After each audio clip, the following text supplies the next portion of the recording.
Friday को एक land broker का भी काम करते हैं और जो लारा संस्थान के संयोजक हैं, संस्थापक नंदलाल यादव, उनके ऊपर गोली चली थी जब वो अपने घर से अपने जो ऑफिस है एजी कॉलोनी में वहाँ पे जा रहे थे अपनी स्विफ्ट डिज़ायर गाड़ी में। तो अज्ञात व्यक्तियों के ऊपर एक कांड प्रतिवेदित हुआ था। उसके बाद विशेष टीम एसपी वेस्ट साहब के नेतृत्व में एसपी तिवारी शरीफ के नेतृत्व में उसका गठन किया गया था, जिसमें स्पेशल इन्वेस्टिगेशन यूनिट डायल 100 की टीम्स को भी साथ में लगाया गया। तो इसी क्रम में जो सब हम लोगों को फुटेजेस प्राप्त हुआ और जो बाकी हम लोगों को जहाँ जहाँ से डिटेल्स प्राप्त हुए, कुल 6 अपराधियों को इसमें गिरफ्तार किया गया है, जिनमें से 5 अपराधियों को बियर थाना क्षेत्र से गिरफ्तार किया गया है और एक अपराधी को परसा बाजार थाना क्षेत्र से गिरफ्तार किया गया है। इसमें जो पता चला है कि जो इसका प्रमुख रूप से जिसने इसका षड्यंत्र किया था कि रंजीत यादव है, जो कि परसा बाजार थाना क्षेत्र का रहने वाला है, जो नंदलाल है, ये तकरीबन 44 लाख रुपया उसका रखे हुए ये लोग प्रॉपर्टी का काम करे थे। नमस्कार, रिपब्लिकन न्यूज़ देख रहे हैं आप। मैं हूं तनुज मासूम। पटना के नवनियुक्त एसएसपी मानवजीत सिंह ढिल्लों के आते ही पुलिसिया कार्रवाई में तत्परता साफ तौर से दिखना शुरू हो गया है। अपराधियों पर नकेल कसने की कवायद भी शुरू हो गई है। इसी कड़ी में चौक थाना क्षेत्र में बीते दिनों एक शीशा व्यवसायी राजकुमार जायसवाल की हत्या उनके शीशा फैक्ट्री के अंदर ही कर दी गई थी और हत्या में जो प्रयोग किया गया था वो कोई हथियार नहीं था, बल्कि कोई भोथरा डंडा टाइप का कुछ था करा, जिससे उसे पीट कर राजकुमार जायसवाल की नृशंस हत्या की गई थी। इस मामले में एक आरोपी को पटना पुलिस ने गिरफ्तार कर लिया है। आरोपी का नाम जो है वो अभिषेक कुमार है और इस मामले के पीछे की वजह जो है वो लूट बताई जा रही है। शीशा व्यवसायी राजकुमार जायसवाल की हत्या उनके शीशा के फैक्ट्री में ही कर दी गई थी। आरोपी जो है अभिषेक, उसने पीट कर उनके सर पर गहरा प्रहार करके राजकुमार जायसवाल की नृशंस हत्या की थी और उनके शव को जो है डेड बॉडी को उनके फैक्ट्री में ही प्लास्टिक और जो कार्टून है उसके अंदर दबा दिया गया था। फिलहाल पटना पुलिस ने इस मामले का उद्भेदन कर दिया। वहीं आज इस मामले का उद्भेदन करते हुए पटना पुलिस ने एक अन्य मामले का भी उद्भेदन किया है, जो बेउर थाना क्षेत्र से जुड़ा हुआ है। बेउर थाना क्षेत्र में साईं दरबार मैरिज हॉल एवं लारा सेवा संस्थान के जो मालिक हैं उन पर बीते दिनों गोलियां चली थी और वो घायल हो गए थे। इस मामले में पटना पुलिस ने कुल 6 अपराधियों की गिरफ्तारी कर ली है। इन 6 अपराधियों के पास से एक देसी पिस्टल, एक देसी कट्टा और 6 जिंदा कारतूस के अलावा घटना में प्रयुक्त अपराधियों ने जो उस समय जो कपड़ा पहना था उन तमाम चीज़ों को भी पटना पुलिस ने बरामद कर लिया है। इस तमाम बातों को लेकर पटना के नवनियुक्त एसएसपी मानवजीत सिंह ढिल्लों क्या कुछ जानकारी दे रहे हैं, वो सुनिए। जैसे कि आप लोग सभी अवगत हैं, पिछले साल 30 सितंबर को एक शीशा व्यवसायी थे जो कि चौक थाना क्षेत्र के रहने वाले थे, राजू जायसवाल। उन्हीं की दुकान में घुसकर एक अज्ञात अपराध कर्मी ने उनकी हत्या कर दी थी।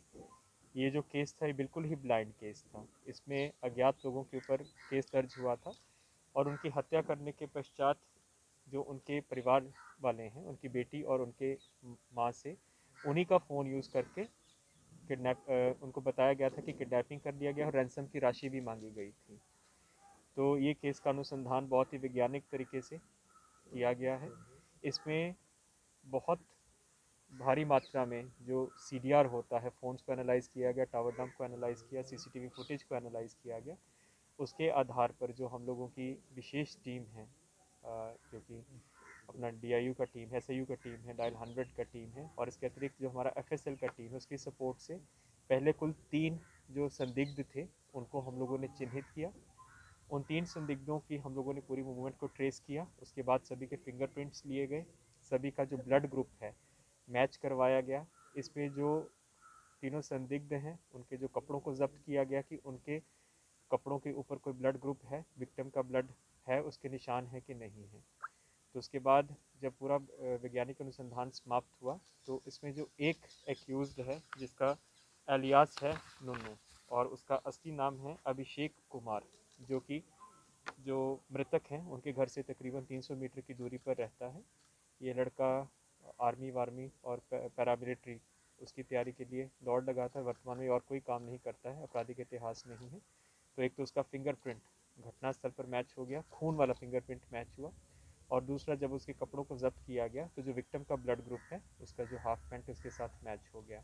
उसके बाद इसको विस्तृत रूप से इंटेरोगेट किया गया तो पता चला कि इसको पैसों की आवश्यकता थी। ये पहले इसकी दुकान में उसको लगा था कि गल्ला में पैसे होंगे, उसी को पैसे लेने के लिए ही गया था, चोरी की नीयत से गया था। उसने रेजिस्ट किया तो काफ़ी मजबूत तड़का तो उसने उसको मारा डंडे से, और जो वहीं पे पड़ा हुआ था। जब उसकी मृत्यु हो गई तो उसकी बॉडी को साइड पे करके कवर कर गया और निकल गया वहाँ से। और उसके बाद जब उसको लगा कि वहाँ पे पैसा नहीं मिला है तो जो मृतक है उन्हीं का ही फ़ोन लेके, जायसवाल जी का फ़ोन लेके, पहले उन्हीं के फ़ोन से घर वालों को फ़ोन करना शुरू किया। उसमें होम का नंबर स्टोर था और पहले 3 लाख की राशि की डिमांड उसने शुरू की और फिर 50,000 तक आ गया।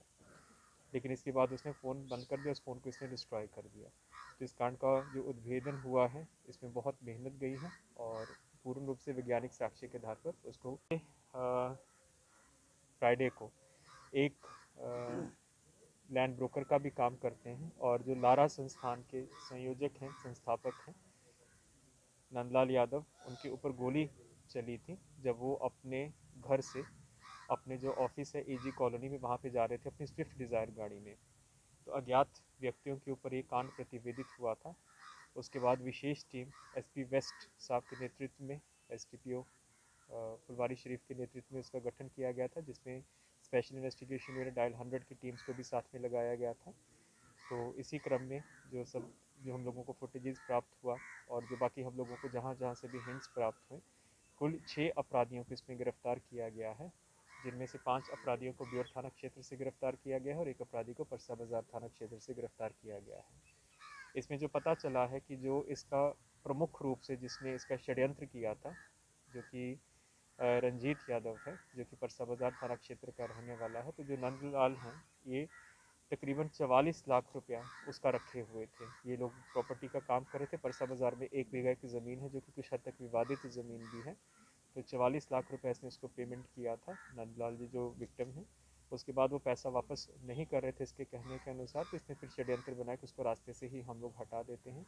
इसी क्रम में जो पकड़ा गया है चंदन पहले भी, रंजीत भी 2 बारी जेल जा चुका है और इसमें जितने भी अभियुक्त पकड़े गए हैं मर्डर के केसेस में या अटेम्प्ट टू मर्डर के केसेस में, सभी के ऊपर 2-2 केसेस ऑलरेडी हैं। यहाँ पे भी हैं और एक जो 2 भाई पकड़े गए हैं अमन और अतुल, उनका मोतिहारी में भी केस है। तो इन्होंने फिर उसके साथ जो आनंद है उसको चंदन चौधरी को लोगों ने कांटेक्ट किया। उसने फिर आगे जब वो ब्योर जेल में था तो उसके जितने भी एसोसिएट थे उनके माध्यम से इन लोगों ने टोटल 3 शूटर्स, आनंद और अतुल और अमन सहोदर भाई हैं, इन लोगों को अरेंज किया और फिर इन लोगों ने 2 दिनों तक इनकी रैकी की। वो प्रत्येक दिन अपने घर से वहाँ तक जाते थे, उसको फॉलो किया और घटना वाले दिन इन्होंने इस घटना को अंजाम दिया। इनसे गिरफ्तारी के बाद टोटल 4 आर्म्स, जिसमें कि जो उनको 2 गोली लगा था वो दोनों आर्म्स भी बरामद हो गए, 6 जिंदा कारतूस भी बरामद हो गए हैं और जो इनके कपड़े हैं जो इस दिन उन लोगों ने पहने हुए थे जो कि सीसीटीवी फुटेज में आए हैं, उनको भी जब्त कर लिया गया है। देखिए ऐसे जो पहले सुनने में आया है कि वो शायद पहले राजद में थे और शायद संभवतः अब उनके जो समधी हैं वो बीजेपी के एमएलसी हैं। राजद जायसवाल हत्याकांड में कितने लोग? एक ही गिरफ्तार, उसमें एक ही गया था, वो सिंगल मैन शो था, एक ही आदमी। रिपब्लिकन न्यूज से जुड़ने के लिए सब्सक्राइब बटन दबाकर चैनल को सब्सक्राइब करें। नोटिफिकेशन प्राप्त करने के लिए यहाँ बेल को दबाएं। वीडियो अच्छा लगे तो लाइक करें और दोस्तों के साथ शेयर करना ना भूलें।